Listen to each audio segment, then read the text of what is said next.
तो जैसा कि हमने देखा कि यहाँ पर हाल ही में टाटा मोटर्स ने अनाउंसमेंट किया है डिमर्जर को लेकर कि यहाँ पर पैसेंजर व्हीकल्स और साथ ही कमर्शियल व्हीकल स्पेस जो है वो दोनों अलग अलग कारोबार होते हुए नजर आएंगे।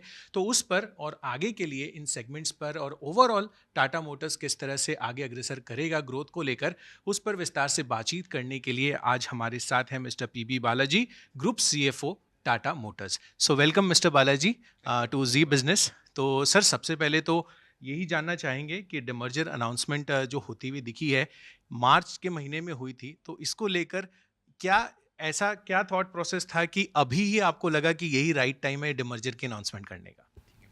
सी आपने देखा होगा कि हम इंडियन बिजनेस में हम डेट फ्री बन गए एंड ऑफ मार्च।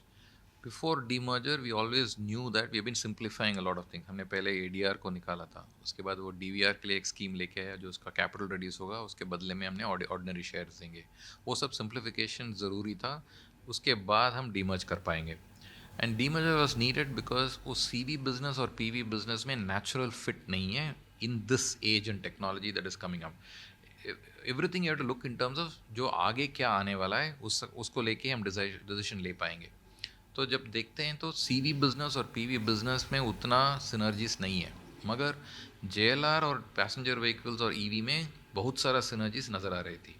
जैसे कि हमने प्लेटफॉर्म्स हम शेयर करना चालू कर दिया, बैटरीज जो है उसमें हमें एक साथ उसमें काम करना पड़ेगा, और सबसे बड़ा है वो सॉफ्टवेयर जो आ रहा है गाड़ीज़ में वो भी सिनर्जाइज करना पड़ेगा। और उसको देखेंगे और कमर्शियल व्हीकल का सॉफ्टवेयर देंगे उतना खास कॉम्प्लीमेंटारिटी नहीं था। So therefore first is ensure right synergies are secure, then wherever dis-synergies are there, take them out. Second, उस commercial vehicle business is almost अभी 80,000 crores का business है, passenger vehicles is another 50,000 crores business, उसके नीचे JLR है which is another 3 lakh crore business. So they are very large businesses and they have very different strategies. तो from a board perspective, management perspective, time जो इसके लिए respect करके 80,000 crore business has to be respected for an 80,000 crore business and therefore accordingly time has to be spent. So these were the reasons that went behind us. We had to wait till March because पहले debt free करने का था, उसके बाद हमको जो भी capital simplification करना था वो भी करने का था, उसके बाद ये कर पाएंगे, वही हुआ। Got it sir. So clearly यहाँ पर जो बैकग्राउंड थॉट है वो रिलेटिवली दिख रहा है कि यहाँ पर आगे चलकर बहुत बड़ा बेनिफिट कर सकता है डिमर्जर के अनाउंसमेंट को लेकर। सर, इस पर एक और बातचीत करना चाहेंगे कि जैसा कि आप बता रहे थे कि पैसेंजर व्हीकल्स को लेकर एक अच्छी सिनर्जी बन रही है तीनों बिजनेसेस में वहाँ पर, तो आगे चलकर क्या हम ब्लेंडेड लेवल पर एबिटा मार्जिन्स और पैसेंजर व्हीकल्स के लिए इम्प्रूव होता हुआ देख सकेंगे इस डिमर्जर के बाद? सी पैसेंजर व्हीकल्स हमने गए, अभी तो हमने डबल डिजिट एबिटा अभी रीच किया है। This business used to be negative EBITDA before, so we are now positive 10% EBITDA there. Intention is to keep improving that whole lot. The next port of call we have to do is to get the EV business to go EBITDA neutral this year, and then we take it to the PV kind of EBITDA margins over a period of time. उसके लिए जो scale build up होता है, battery prices कम होएगा, वो सब combination में वो पहुंचेगा। JLR को तो हमने अलग सा प्लान किया है, because उसके लिए वो प्रीमियम लग्जरी बिजनेस है। दैट प्रीमियम लग्जरी बिजनेस, हमारा aspiration is to take it to 15% EBIT business.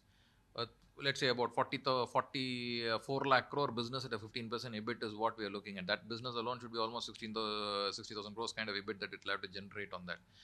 That is how we are looking at these businesses, so that each of them have their destination that they need to land. But wherever synergies are there, work together to secure it. But their customer strategies continue to remain different, because way PV will go to market will be different from how JLR will go to market.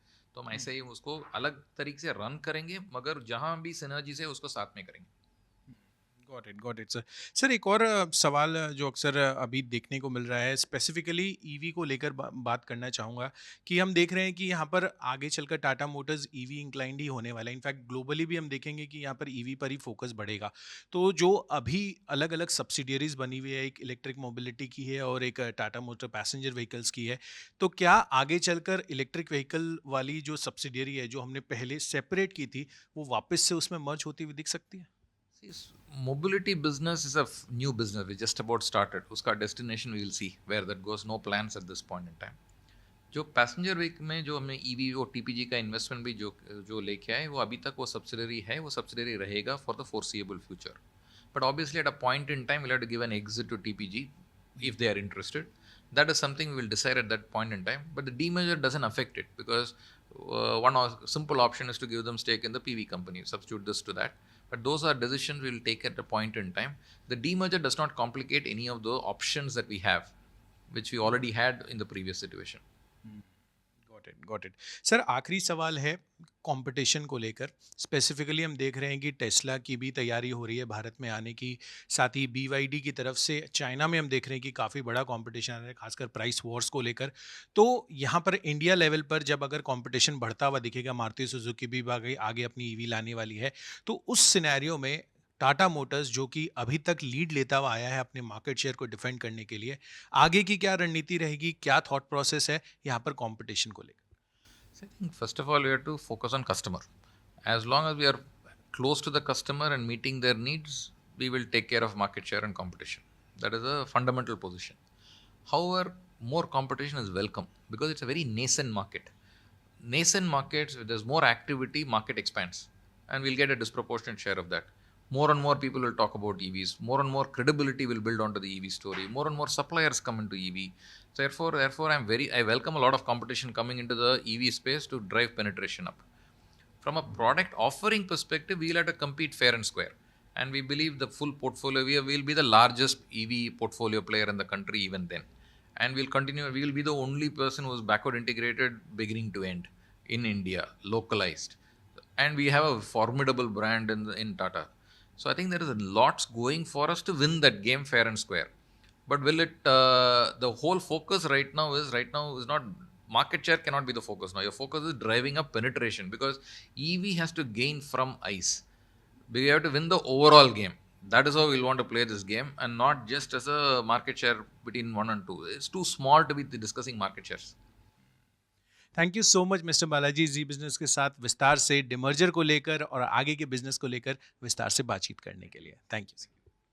तो ये थे हमारे साथ mister PB Balaji, group CFO Tata Motors, विस्तार से बातचीत करते हुए डिमर्जर को लेकर और किस तरह से टाटा मोटर्स आगे चलकर अपने बिजनेसेस को एक्सपैंड करती हुई नजर आएगी।